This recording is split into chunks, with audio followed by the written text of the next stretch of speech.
రంగారెడ్డి జిల్లా పెద్దంబర్పేట మున్సిపాలిటీ కేంద్రంలో బోనాల ఉత్సవాలు ఘనంగా నిర్వహించారు. పోచమ్మ ఆలయ పునర్నిర్మాణంలో భాగంగా నిన్న గణపతి పూజ, చండీ హోమం, యంత్ర ప్రతిష్ఠ, నేడు అమ్మవారి కళ్యాణం, అమ్మవారికి బోనాలు సమర్పించారు. భక్తులు అధిక సంఖ్యలో పాల్గొని అమ్మవారిని దర్శించుకొని బోనాలు సమర్పించారు. అమ్మవారి కళ్యాణంలో స్థానిక కౌన్సిలర్లు విద్యా విజేందర్ రెడ్డి, కృష్ణారెడ్డి, పసుల రాజేందర్ పాల్గొన్నారు. అమ్మవారి ఆశీస్సులు భక్తులందరికీ కలిగి ప్రజలందరూ సుఖ సంతోషాలతో ఉండాలని వారు అన్నారు. పెద్దంబర్పేట్ గ్రామంలో గత 3 రోజుల నుంచి అంగరంగ వైభవంగా, అత్యంత వైభవోపేతంగా శ్రీ పోచమ్మ తల్లి యొక్క పునఃప్రతిష్ఠా మహోత్సవాన్ని అత్యంత వైభవోపేతంగా నిర్వహించడం జరిగింది.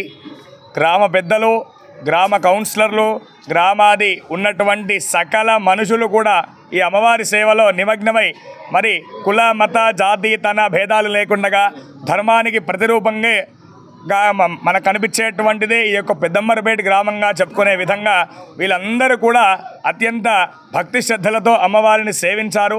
అమ్మవారికి జరిగినటువంటి ఈ యొక్క మొదటి రోజు గణపతి పూజ నుంచి ప్రారంభం చేసి మొదటి రోజు సాయంత్రం జలాధివాసం, రెండవ రోజు పొద్దున మహాస్నవనం, చండీ హోమం, నిన్న సాయంకాలమున ధాన్య పుష్ప ఫల శయాదివాసములు, ఇవాళ ఉదయం 5:45 అమ్మవారి యంత్ర ప్రతిష్టాపన, తర్వాత నేత్రోన్మీలనం, మహాపూర్ణాహుతి, ప్రాణ ప్రతిష్టాపన, బలిప్రదాన కార్యక్రమాలతోని అత్యంత వైభవంగా ఈ యొక్క కార్యక్రమాన్ని జరిపించడం జరిగింది.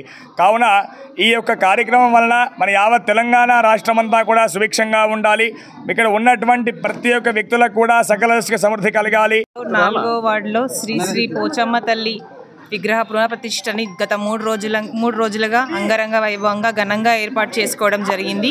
గత 3 రోజుల నుంచి అంగరంగ వైభవంగా పూజలు ఏర్పాటు చేసుకొని ఫైనల్గా ఈరోజు శాంతి కళ్యాణం నిర్వహించి ఘనంగా పెద్దంబర్పేట గ్రామ ప్రజలందరూ కూడా బోనాల పండుగను ఏర్పాటు చేసుకుంటున్నారు. ఈ యొక్క పునఃప్రతిష్ఠకు సహకరించిన గ్రామ పెద్దలకి, పెద్దంబర్పేట గ్రామ ప్రజలందరికీ కూడా హృదయపూర్వకంగా ధన్యవాదాలు తెలియజేసుకుంటున్నాను.